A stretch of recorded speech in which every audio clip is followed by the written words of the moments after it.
وأحسن منك لم تر قط عيني وأجمل منك لم تلد النساء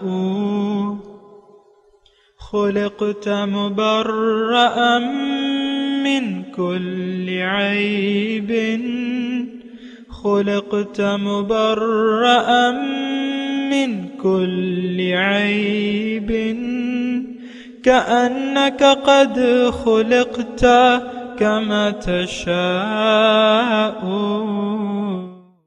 كتاب أنزلناه إليك مبارك ليدبروا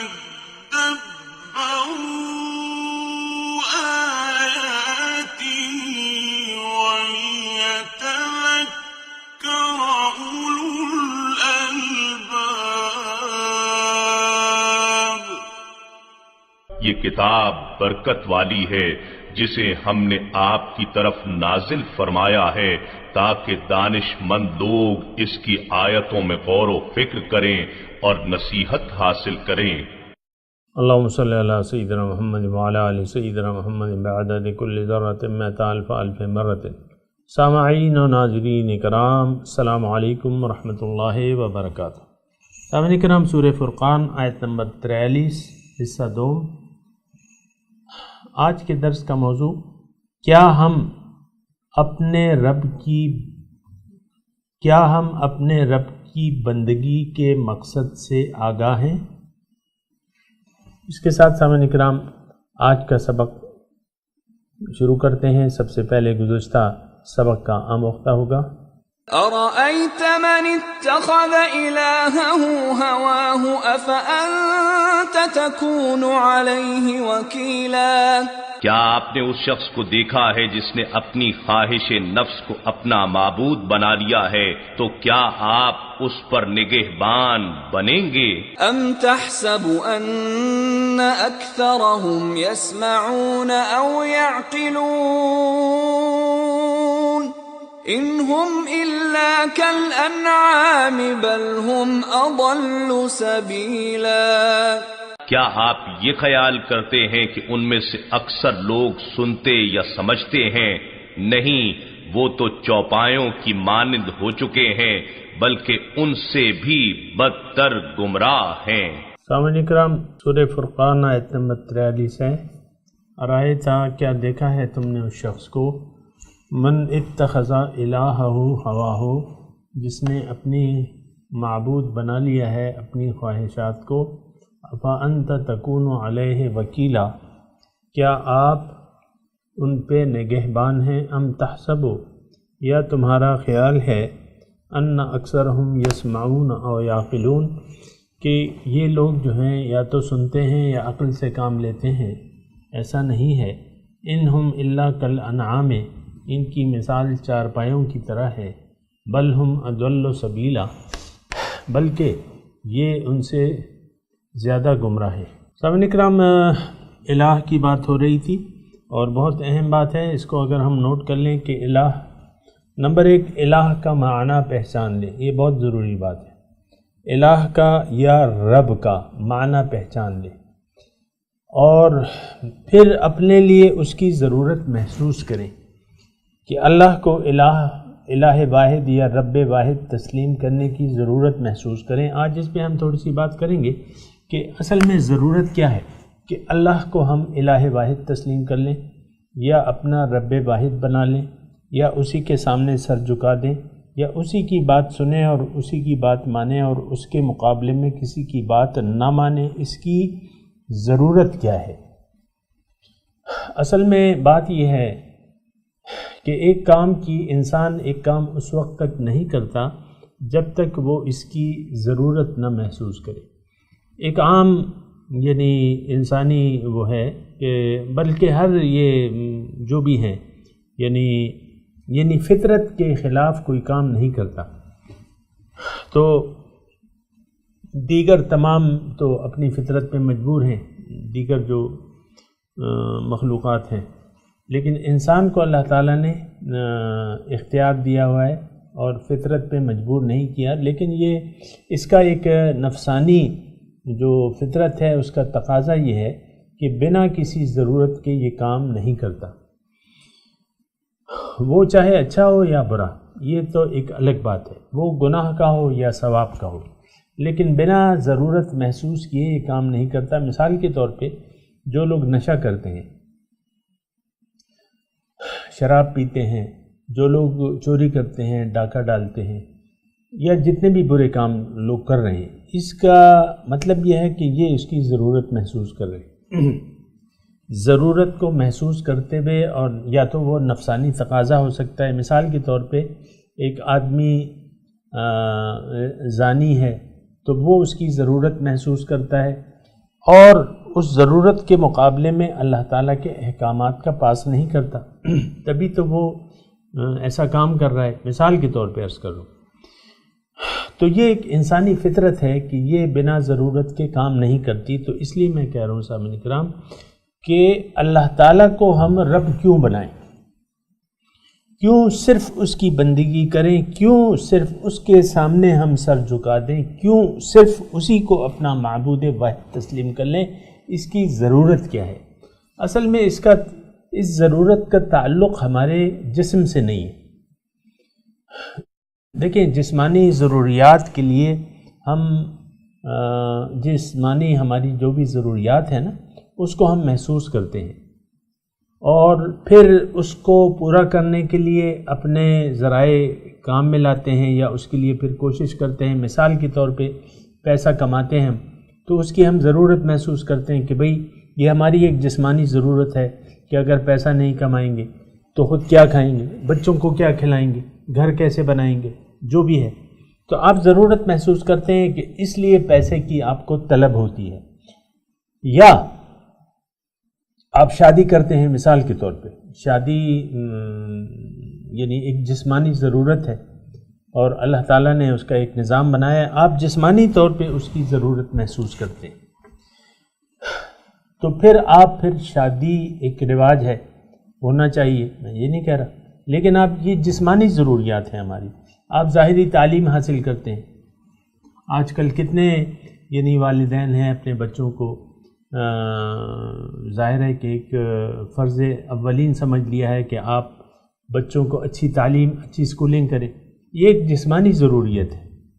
یعنی ظاہری تعلیم دینا، دنیاوی تعلیم دینا، یہ ایک ظاہری ہماری ضرورت ہے، یقیناً میں یہ اسے انکار نہیں کرتا، لیکن اس کا ہم احساس کرتے ہیں، پھر بچوں کو کتنا فورس کرتے ہیں کہ بچے تم نے اپنا ہوم ورک کر لیا، آج ٹیچر نے کیا پڑھایا تھا سناؤ مجھے ذرا۔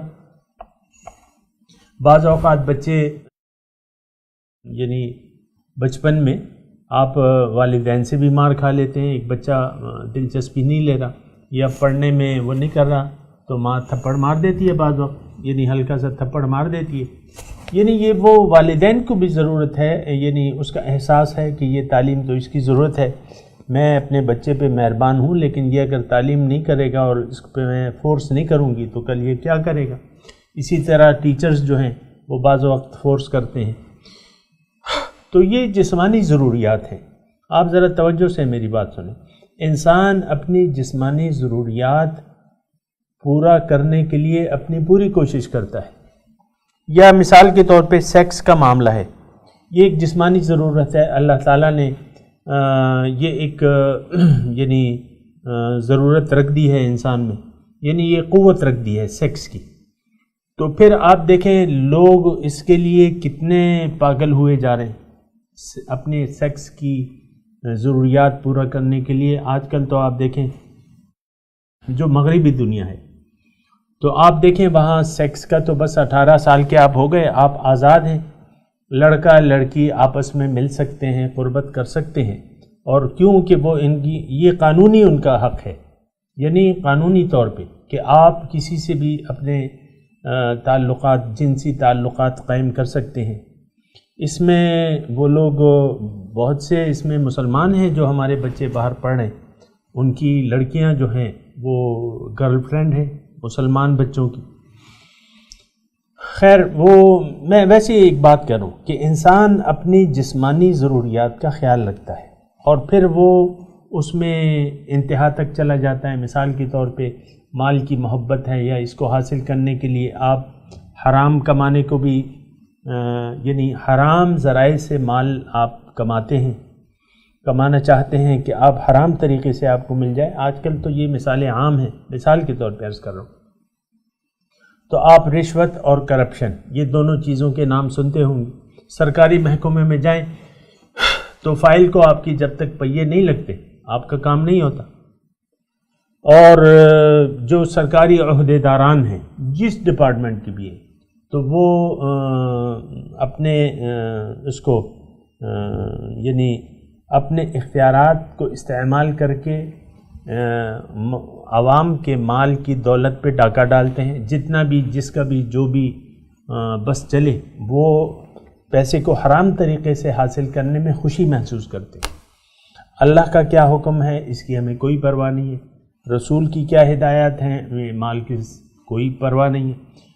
تو یہ تمام چیزیں جو ہیں، میں جو نقطہ کہہ رہا ہوں نا اس کو تھوڑا سا آپ سمجھے، سنیں اور سمجھے.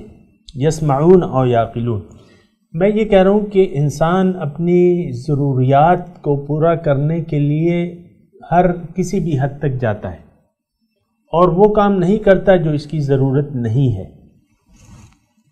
یہ بھی ایک بات نوٹ کر لیں، جو اس کی ضرورت نہیں ہے وہ کام نہیں کرتا.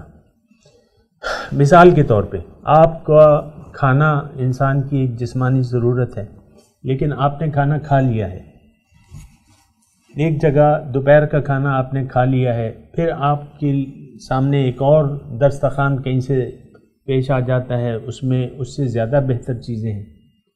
یعنی مثال کے طور پہ آپ نے دال روٹی کھا لی، اب بریانی بھی آ گئی، چکن بھی آ گئی، ٹکے بھی آ گئے، تو آپ نے تو پیٹ بھر لیا تھا. اب آپ ضروری جسمانی ضرورت نہیں محسوس کر رہے، تو وہ تمام اس سے اچھی نعمتوں کو آپ استعمال نہیں کریں گے بس، اور نہیں کھا سکتا، یعنی اب ضرورت نہیں ہے. تو یہ تھوڑا سا سامعین کرام تھوڑی توجہ کریں کہ انسان بندگی رب کی ضرورت نہیں محسوس کرتے، اسی لیے تو بندگی رب کرنے دیں. اللہ کو معبود الہ واحد بنانا یہ ضرورت اس کو نہیں سمجھا، جبھی تو ہم نے بہت سے معبود بنا لیے ہیں. جیسے کہ ہم یہ آیت پڑھ رہے ہیں، ارأیت من اتخذ الہہ ہواہ، کیا دیکھا ہے تم نے اس شخص کو جس نے اپنی خواہشات کو اپنا معبود بنا لیا ہے. تو اب توجہ سامنے کرا، میں ذرا مضمون سمیٹ رہا ہوں. میں یہ کہہ رہا ہوں کہ انسان اللہ کو اپنا رب عملی طور پہ تسلیم کرنے کے لیے تیار نہیں ہے. انسان وہ چاہے مسلمان ہے چاہے غیر مسلم ہے، اس کا کوئی فرق نہیں. زبان سے کہہ بھی دیا لا الہ تو کیا حاصل، دل و نگاہ جو مسلمان نہیں تو کچھ بھی نہیں. یہ تو زبان سے کہہ دیا ہے، لیکن عملی طور پہ آپ رب کی بندگی تو نہیں کر رہے. آج پاکستان کی میں بات کر رہا ہوں، جن لوگوں کے درمیان میں اور آپ رہ رہے ہیں، ان میں سے اکثریت جو ہے رب کی بندگی کی قطعاً کوئی ضرورت نہیں محسوس کرتی. میں آپ کو اکثر مثالیں دیتا ہوں، اس پہ آپ یعنی یہ نہ کہیں کہ میں کسی کی ذاتی زندگی میں مداخلت کر رہا ہوں. میاں ہیں بیوی ہیں، ٹھیک ہے، ایک خاندان بن رہا ہے، لیکن یہ دونوں نہ میاں نہ بیوی شریعت اللہ یعنی شریعت کے تقاضوں کو مد نظر نہیں رکھتے اپنی زندگی گزارتے ہوئے اپنی معاشرت میں. نہ ان کی اولاد ماں باپ کو وہ حیثیت دیتی ہے جو شریعت نے ان کو دی ہے. آپ دیکھیں نا، یہ اولڈ ہوم کا رواج اب پاکستان میں بھی بن رہا ہے. ہاں، اسلام میں تو اس کی گنجائش نہیں ہے. اسلام میں تو والدین کی، بوڑھے والدین کی بڑی عزت رکھی. اللہ تعالیٰ نے ارشاد فرمایا کہ تم اگر یہ بڑھاپے کو پہنچ جائے تو ان کے سامنے اف بھی نہ کہو. وَخْفِضْ لَهُمَا جَنَاحَ الذُّلِّ مِنَ الرَّحْمَةِ وَقُلْ رَبِّ ارْحَمْهُمَا كَمَا رَبَّيَانِي صَغِيرًا. اے رب ان کی بخشش کر دے اور ان کا آپ ان پہ رحم کر جس طرح انہوں نے ہم پہ رحم کیا. لیکن آپ دیکھیں اولڈ ہاؤسز جو ہیں اس کا رواج بڑھ رہا ہے. مغرب میں تو ہیں ہی پہلے سے ہیں وہ دیکھ لیں، جا کے آپ نیٹ پہ بھی دیکھ سکتے ہیں اولڈ ہاؤسز. وہاں ماں باپ وہ پڑے ہوئے اولڈ ہاؤسز میں، اولاد جو ہے اپنے گلچرے اڑا رہی ہے، اپنی مرضی جی رہے ہیں، اور پھر وہی اولڈ ہاؤسز میں پہنچ جاتے ہیں۔ میں یہ نہیں کہہ رہا، میں یہ کہہ رہا ہوں، دیکھیں میں توجہ یہ کریں کہ انسان وہ کام نہیں کرتا جس کی وہ ضرورت نہ محسوس کرے۔ اب اللہ کو رب واحد بنانا یا الہ واحد بنانا، ہم چونکہ یہ کام نہیں کر رہے عملی طور پہ، یہ معاشرہ، اس کی وجہ یہ ہے کہ ہم اس کی ضرورت نہیں محسوس کر رہے، اس کی ضرورت قطعاً محسوس نہیں کر رہے، بلکہ اکثر تو اس کا معنی بھی نہیں جانتے کہ اللہ تعالیٰ لا الہ الا اللہ کا معنی بھی نہیں جانتے، یہ بھی آپ کو معلوم ہے، بس زبان سے کہہ دیتے ہیں لیکن اس کا عملی طور پہ کوئی تو وہ نہیں کرتے سامنے کرام۔ تو میں یہ کہہ رہا ہوں، وہ نقطہ یہ ہے جو میں کہنا چاہ رہا ہوں کہ آخر کیا ضرورت ہے، میں وہ ضرورت بتانا چاہ رہا ہوں، اور میں نے یہ بھی آپ کو بیان کیا کہ اس کی ضرورت ہم جو ہماری روحانی ضروریات ہیں، یہ ہمارا ایک المیہ ہے سامنے کرام، چونکہ سنتے نہیں ہیں یا عقل سے کام نہیں لیتے، جیسا کہ آیت نمبر 44 میں ہے، ام تحسب ان اکثرهم یسمعون او یعقلون، تمہارا کیا خیال ہے کہ اس میں سے اکثر لوگ سنتے ہیں یا عقل سے کام لیتے ہیں؟ ایسا تو نہیں، اکثر لوگ نہ سنتے ہیں نہ عقل سے کام لیتے ہیں۔ اچھا یہاں رک کے میں ایک مجھے مزیدار بات یاد آ گئی اسی کی تصدیق کے لیے۔ دیکھیں قرآن کی تشریح جو ہے وہ قرآن سے ہوتی ہے، اور قرآن کی آیات کو ہم قرآنی سے اچھے طریقے سے سمجھ سکتے ہیں۔ میں کہہ رہا ہوں کہ یہ جنہوں نے اپنی خواہشات کو اپنا معبود بنا لیا ہے، اللہ تعالیٰ ان کے متعلق کہہ رہا ہے کہ انہوں نے اپنے ہوائے نفس کو اپنا معبود تو بنا لیا ہے، لیکن اور اس کی وجہ یہ ہے کہ یہ نہ حق سننے کے لیے تیار ہے نہ حق سمجھنے کے لیے تیار ہے۔ تو اب وہ ایک آیت میں آپ کے سامنے پیش کرتا ہوں، وہ ہے سورہ ملک کی، وَلِلَّذِينَ كَفَرُوا بِرَبِّهِمْ عَذَابُ جَهَنَّمَ وَبِئْسَ الْمَصِيرُ، جنہوں نے اپنے رب سے انکار کیا۔ بات تو دیکھیں سامعین کرام، یہاں اللہ کو رب تسلیم کر لینے کی بات ہو رہی ہے۔ اللہ تعالیٰ سورہ ملک میں ارشاد فرما رہے ہیں کہ جس نے اللہ کو اپنا رب تسلیم کر لینے سے انکار کر دیا عملاً، وَلِلَّذِينَ كَفَرُوا بِرَبِّهِمْ عَذَابُ جَهَنَّمَ، ان کے لیے جہنم کا عذاب ہوگا، وَبِئْسَ الْمَصِيرُ، اور بہت برا ٹھکانہ ہے، بہت بری واپس لوٹنے کی جگہ ہے۔ اذا القوا فیها، جب یہ اس میں ڈالے جائیں گے، کہاں؟ جہنم میں۔ سمعوا لها شہیقا وہی تفور تکاد تمیز من الغیظ کلما القی فیها فوج سألهم خزنتها الم یأتکم نذیر، جب جہنم میں ڈالا جائے گا تو اس کا داروغہ جہنم کا پوچھے گا ان سے، کیا تمہارے پاس کوئی ڈرانے والا نہیں آیا تھا؟ وہ کہیں گے کہ ہاں آیا تو تھا، بلا کیوں نہیں آیا تھا، قد جانا نذیر فکذبنا، ہم نے اس کو جھٹلا دیا، اس کی بات کو نہ مانا، اس کی بات پر عمل نہیں کیا، اور ہم نے یہ کہا ما نزل اللہ من شیء، اللہ نے تو کچھ نازل ہی نہیں کیا۔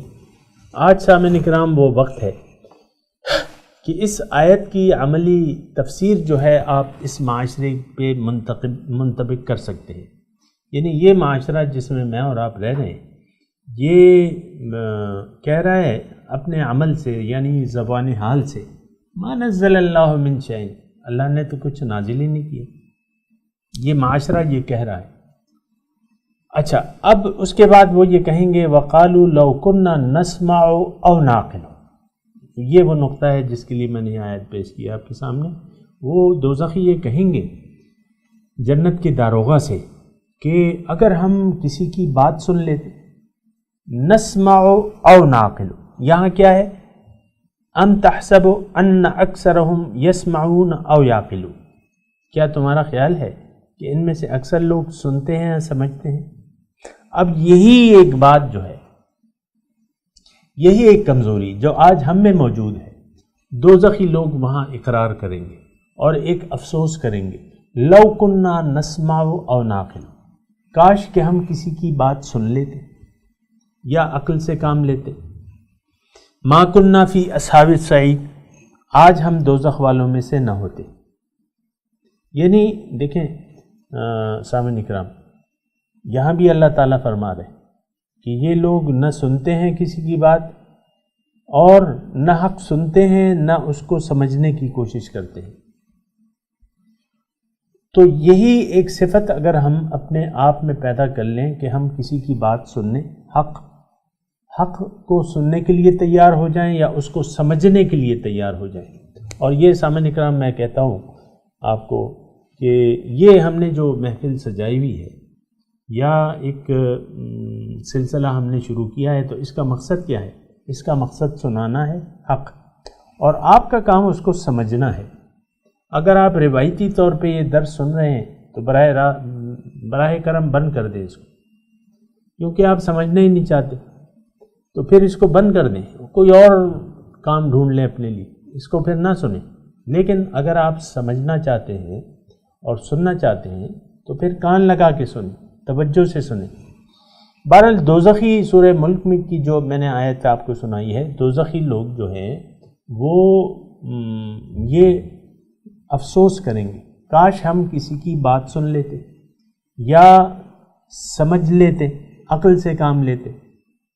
ما کننا فی اصحاب السعیر، آج ہم یہ دوزخ والوں میں سے نہ ہوتے. تو یہاں اللہ تعالیٰ فرما رہا ہے، میں جو بات کر رہا تھا نا وہ کچھ اور تھی، وہ یہ تھی، یعنی اسی سے مطابقت تھی، لیکن وہ میں یہ کہہ رہا ہوں کہ آخر کیا ضرورت ہے کہ ہم اللہ ہی کو الہ واحد تسلیم کر لیں یا اپنا معبود واحد بنا لیں، معبود واحد، اور اللہ کو اپنا رب تسلیم کر لیں. اس کی آخر کیا ضرورت ہے؟ دیکھیں یہی ضرورت ہم محسوس نہیں کر رہے. انسان کی فطرت میں نے آپ کو بتا دی کہ وہ صرف کارآمد کام کرتا ہے، وہ گناہ ہو یا ثواب کے کام ہو، جو بھی ہو، لیکن وہ ایک مقصد یعنی ایک اس میں فائدہ دیکھ کے وہ کام کرتا ہے. اگر اس کو اس کا کوئی فائدہ نہیں نظر آتا تو وہ خود بھی نہیں کرتا اور دوسروں کو بھی کہتا ہے کہ یہ نہ کرو. میں اکثر آپ کو ایک مثال دیتا ہوں، مثال کے طور پہ میرا خود اس میں مطلب اس سے واسطہ پڑا ہے. میرے پاس موٹر سائیکل ہے اور اس پہ میں سفر کرتا ہوں، لیکن کبھی ایسا ہوتا ہے کہ رات کو جب میں سفر کر کے گھر واپس آتا ہوں تو ہیڈ لائٹ بند کرنی بھول جاتا ہوں.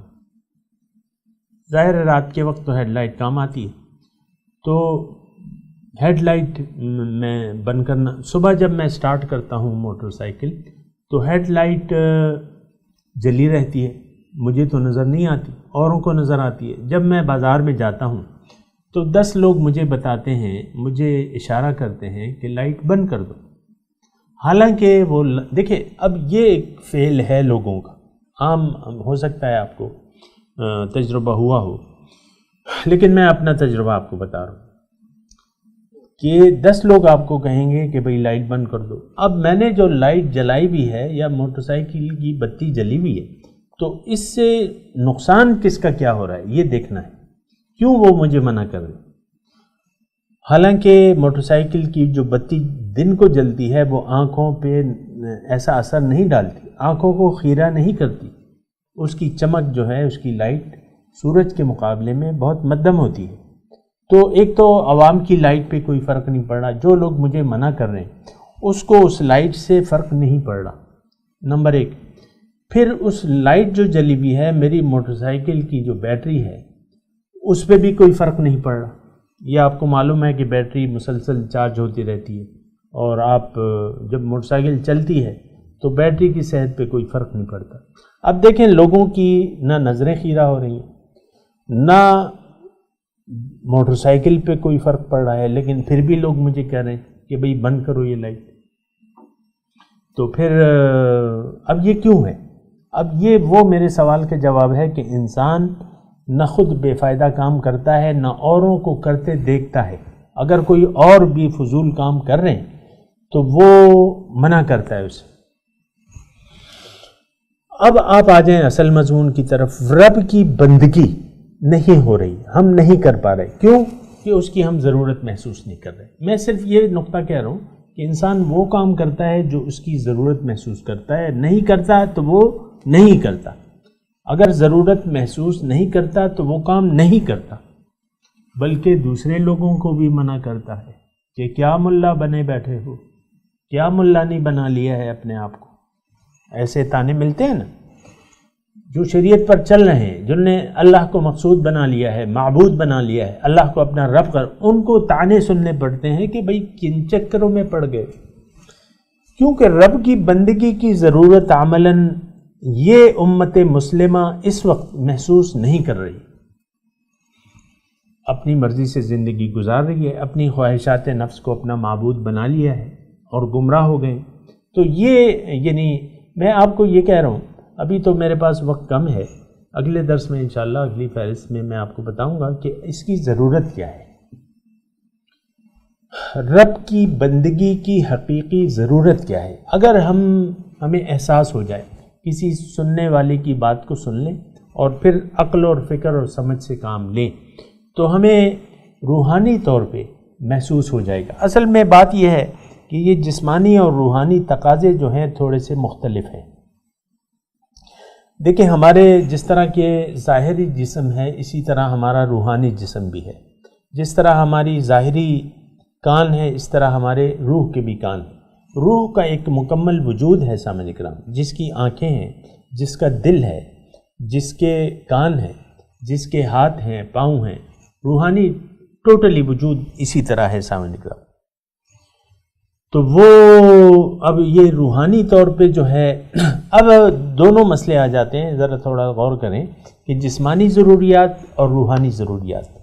رب کی بندگی روحانی ضرورت ہے، اس کے بارے میں انشاءاللہ اگلی اس میں بات کریں گے کہ وہ کیا ضرورت ہے. لیکن میں آپ سے کہہ رہا ہوں کہ ہماری یہ ایک بات ذرا نوٹ کر لیں کہ ہماری جو باطنی ضروریات ہیں عام طور پہ ہمیں وہ محسوس نہیں ہوتی. ہم چونکہ محسوسات میں رہ رہے ہیں، عالم مادیات میں ہے نا. میں اس جسم میں ہوں نا، اس جسم کی نظروں سے دیکھ رہا ہوں، اس جسم کی آنکھوں سے کانوں سے سن رہا ہوں، اور اس جسم کا جو عقل ہے، جو دماغ ہے، اسی سے میں سوچ رہا ہوں. اور یہ محدود ہے، یہ تو محدود ہے حواس خمسہ تک. وہ بات ہماری سمجھ میں نہیں آتی جو ہمارے حواس سے باہر ہو. اب بہت سے لوگ جو ہیں مثال کے طور پہ مسلمانوں میں جنات کے وجود سے انکاری ہیں مثال کے طور پہ، کیونکہ وہ محسوسات سے باہر ہیں. مثال دے رہا ہوں آپ کو کہ جنات جن کا یعنی وجود ہے اور اس کے اپنے دلائل ہیں، لیکن بہت سے لوگ انکاری ہیں.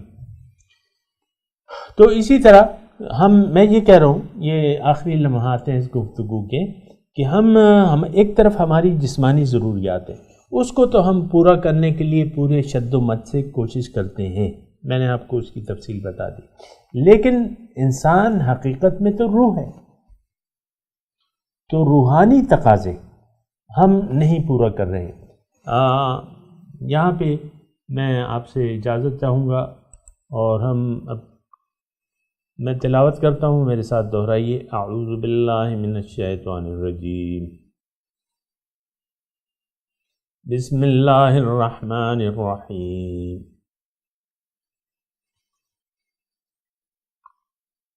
ارأیت من اتخذ الہہ ہواہ افانت تکون علیہ وکیلا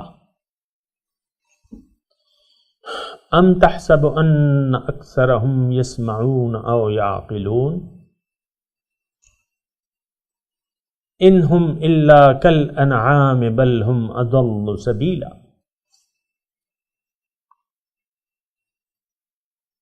ترجمہ سنا دیجئے. ارائیت من اتخذ الہہ ہواہ افانت تکون علیہ وکیلا.